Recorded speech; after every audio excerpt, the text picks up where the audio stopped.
Earth's oceans, by far its most important feature. They shape our climate, our culture, and our future. A watery home to 230,000 known species of creatures, much of the ocean's depths remain undiscovered. It is thought that more than 2 million marine species might be in existence. What else lies beneath the surface of these great oceans which cover all but a quarter of this planet? Could there be minefields upon minefields of yet-to-be-discovered resources, exciting new species, miracle plants able to cure our incurable diseases, medicinal properties among the creatures of the deep, intriguing lessons from nature perhaps? Join us as we encounter the bountiful marine life of our oceans that unquestionably form the largest habitable and least explored environment on Earth.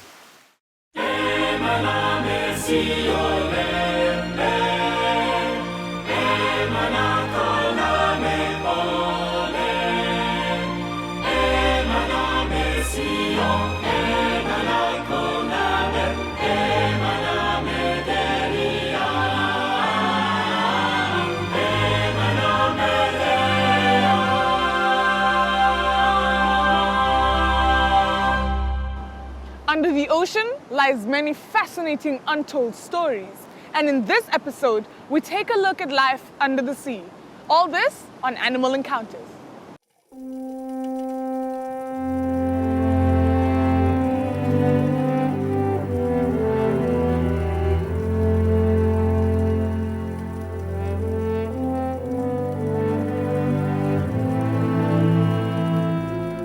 We seem to have the impression that our expansive oceans are pristine wonderlands.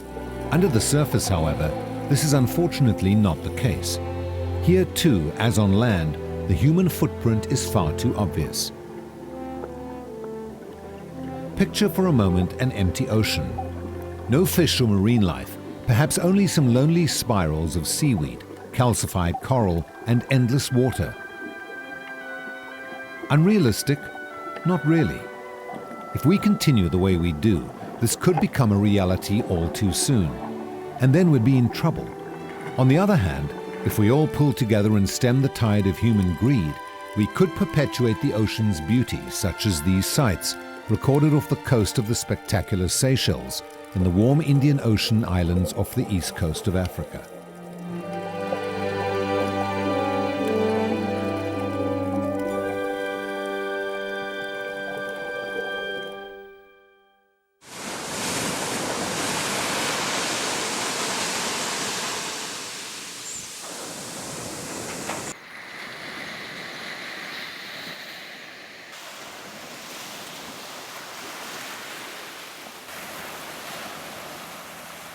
The Seychelles is an archipelago of 115 islands forming one country spanning 1,500 kilometers in the Indian Ocean. These yet unspoilt islands are known for their pristine natural beauty, with many parts still entirely untouched by mankind. Geologically speaking, granite accounts for half the islands while the others are coral atolls. Many are uninhabited. A year-round comfortable tropical climate ensures that visitors are seldom disappointed by the weather. A great and beautiful variety of living species entices divers of all levels below the surface of these clear azure waters.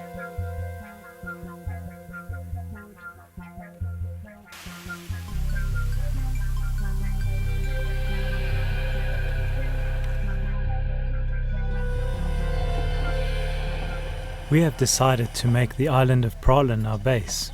Our first dive is not too far out from one of the beaches here on Praslin, in the waters surrounding a quaint little island by the name of St. Pierre. It's our first day in paradise, and we can't wait to get into the water. As we submerge into the comfortably warm water, it feels at first as if we are in a giant clear blue swimming pool. During the next few days, we are going to try and capture the essence of this beautiful underwater world.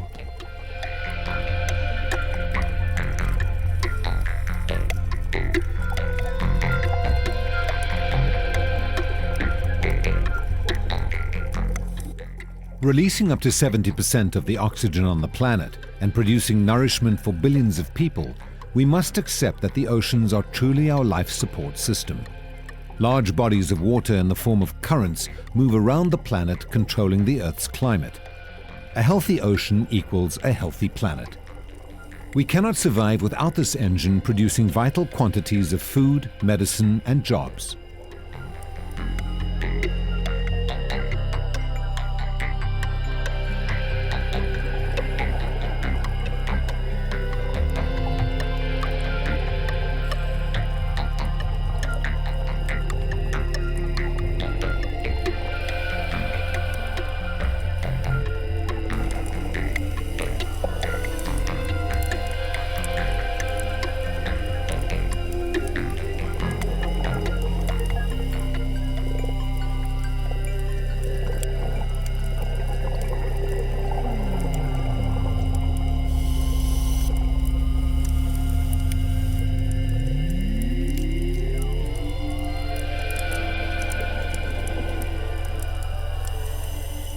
The weather and climate are simply a response to the ocean conditions.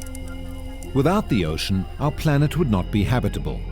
The ocean absorbs and releases heat so that our days are not too hot and our nights are not too cold. Our water and air are recycled by the ocean, and 48% of the carbon inserted into the atmosphere by mankind is absorbed by the ocean. It is essential for life on Earth, and we need to be good stewards of this precious part of the Earth.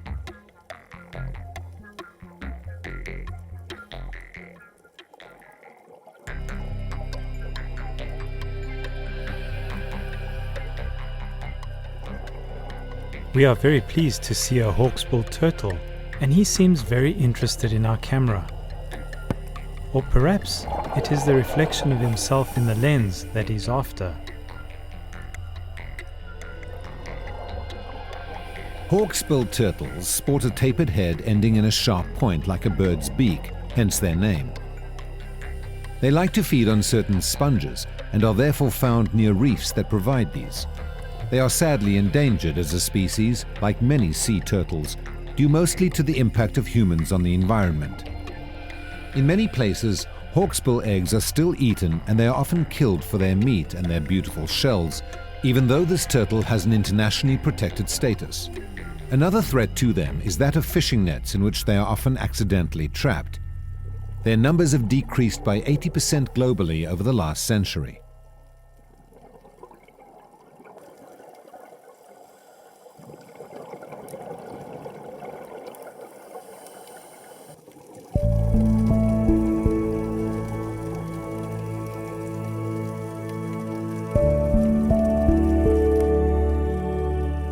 Scuba diving is a unique experience. It's almost like flying.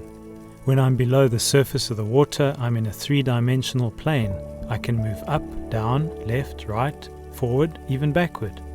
It's a little like going into space and escaping the terrestrial forces. There's no gravity, and the state of neutral buoyancy leaves me feeling free to go with the flow of the currents. Something else that I like is the absolute quietness. Quiet in terms of leaving behind the noise of the terrestrial world, but not void of sound. I hear my breathing, and I hear bubbles.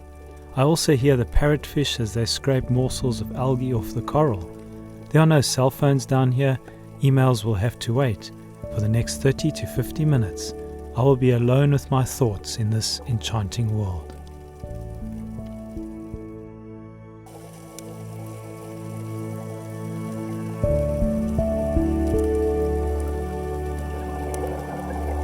Today we are going on a deep dive in an area where we hope to see some sharks. I sometimes wonder if God didn't purposely help man invent scuba equipment and the ability to breathe underwater so that we can experience this incredible underwater world. It amazes me that this cylinder that sits on my back continues to supply me with the breath of life. As we descend deeper and deeper, the color range shifts toward the blue end of the scale. With water being 800 times denser than air, this density absorbs the short-frequency light rays very quickly. To our eyes, these yellow Moorish idols have lost much of their bright, warm color.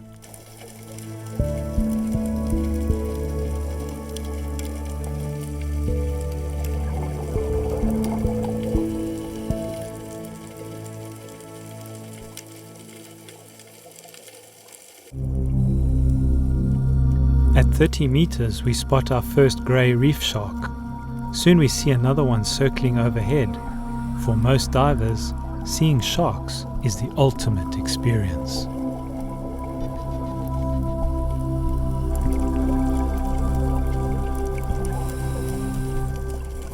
Grey reef sharks are found from Easter Island in the east to South African waters in the west. They are one of the most common reef sharks in the Indo-Pacific Ocean and feed mainly on free-swimming bony fishes and cephalopods. Grey reef sharks are fast-swimming and agile predators. They are able to dominate many other shark species on the reef by their aggressive demeanor.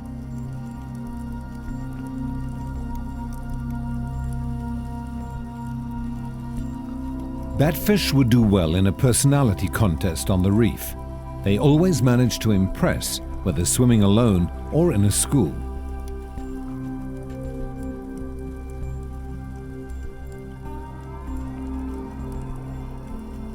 Today we find ourselves using all our energy to move forward because the current is very strong. Such conditions can cause divers to use up to 25% more oxygen than usual.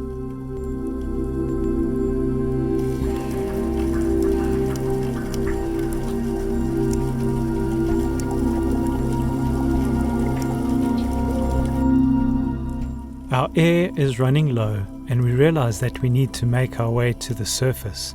I can't help but wonder what other natural treasures are waiting to be discovered here in the depths of the ocean.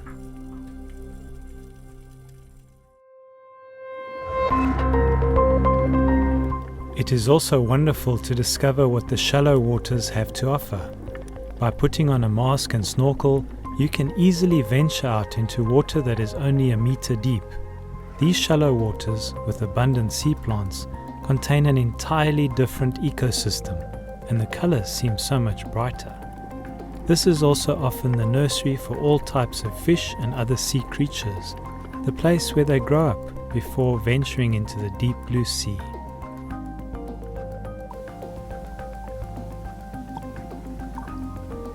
Grey moray eels, being naturally shy, are often found alone in the open amongst seagrass beds. They hunt alone and at night.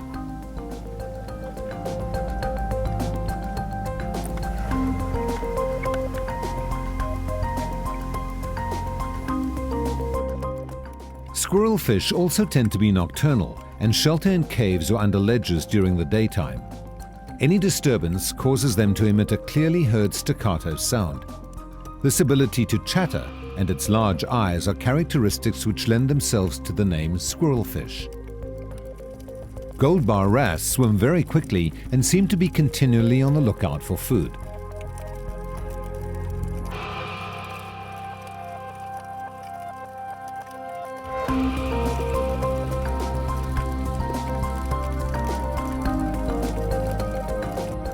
Parrotfish play a vital role on the reef. As they feed, they assist in the production and distribution of coral sands in the reef biome. This helps prevent algae from choking the coral. The spectacular color of the powder blue surgeon is an indicator of its health. The intensity of the color indicates its level of wellness.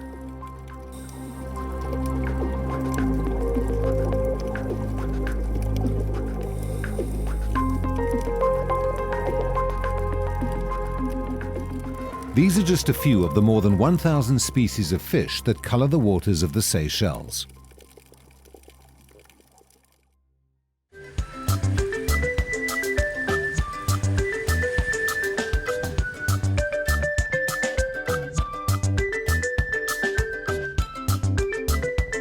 Only half an hour's ferry ride from Praslin brings you to La Digue, where it feels like you've gone back in time. Even today, cars are not encouraged, and you're more welcome to use a bicycle or an ox cart and keep the pace of life here calm and peaceful. Among the fragrant vanilla orchards and white island ponies, this timeless oasis is also characterized by the great granite outcrops on the soft sandy beaches, which hint at the colorful teeming reefs below the waters.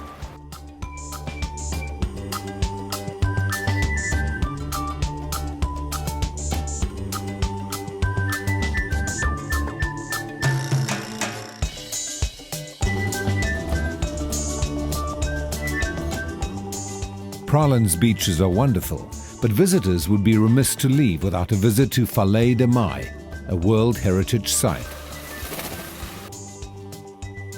Coco de Mer palms dominate the landscape amid other tropical beauties. The uniquely shaped coconut bears the largest seed in the plant kingdom.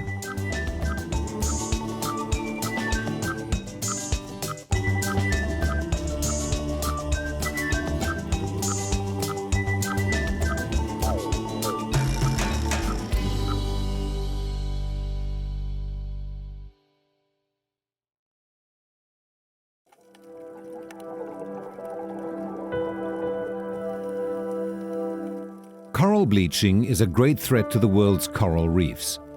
This term is used to refer to the way the increased CO2 levels in the atmosphere directly affect the acidity levels of the oceans. This same phenomenon is responsible for the climate changes we see. Of all the ecosystems on Earth, some of the most biologically productive and diverse are our coral reefs.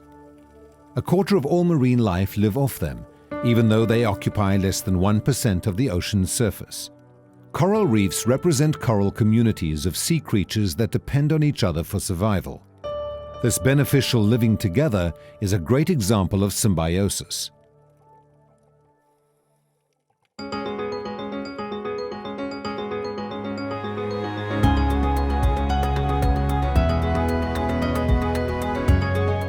An example of this symbiosis is the critical relationship between the coral polyp and microscopic algal cells called zooxanthellae that live inside them.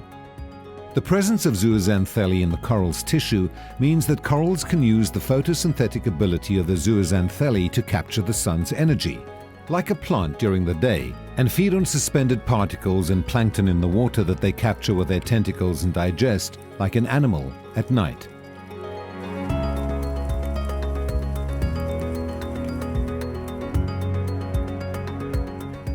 Without this mutually beneficial relationship between the coral reefs and the fish they provide food and shelter for, the whole system of life on a coral reef would fall apart.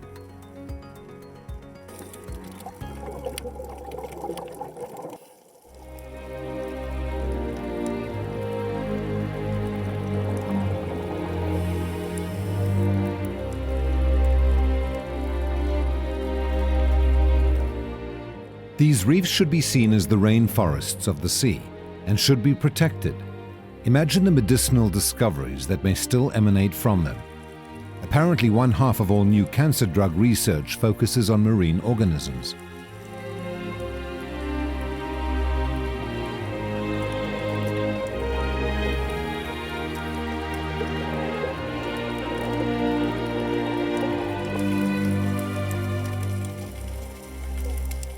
Besides so many varieties of fish and coral, the ocean holds more surprises in the form of other interesting creatures.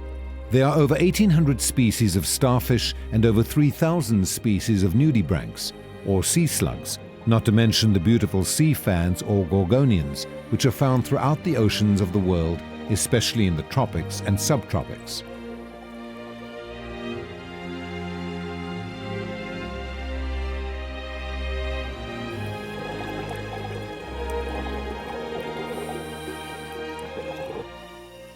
Rays are spectacular ocean creatures, and there are many types in the Seychelles. Most species live on the sea floor. Bottom-dwelling batoids are different from other fish in the way they breathe. They take in water through their spiracles rather than through the mouth. The smaller ray species uses the science of hydrodynamics. To make headway in the strong current, they use the slipstream created by the larger ray to save energy.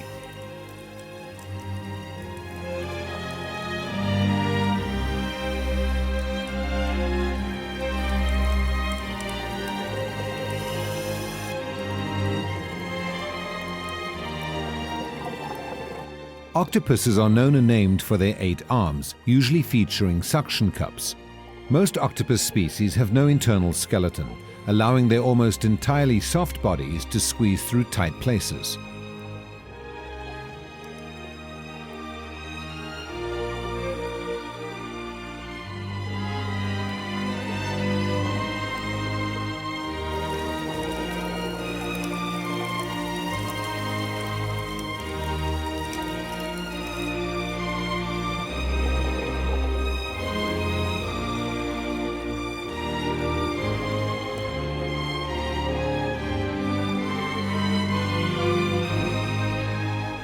It's time to return to home base, and we signal for the boat to pick us up.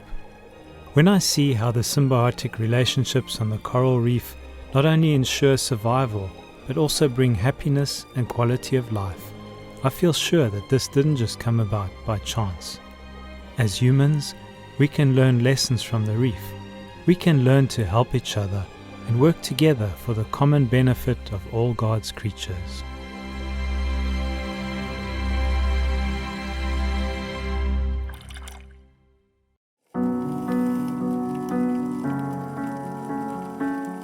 When I look at the ocean, I see exquisite patterns.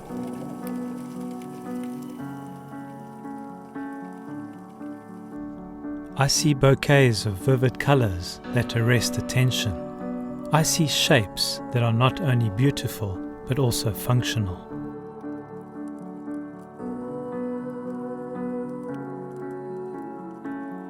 I see intricate design, colors carefully placed to make an impact.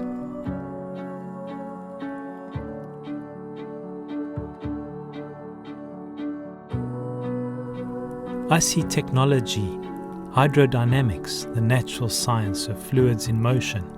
I see incredible thought that has gone into this creation and design. I see not only quantity but beauty. In a world where success often means one or the other, in God's world, both quantity and quality coexist.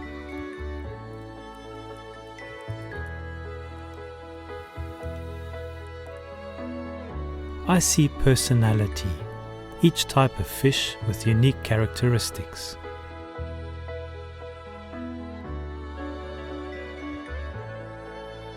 I see community, symbiotic relationships, one hand washing the other. I see cooperation on a grand scale. I see individualists, happy and efficient on their own.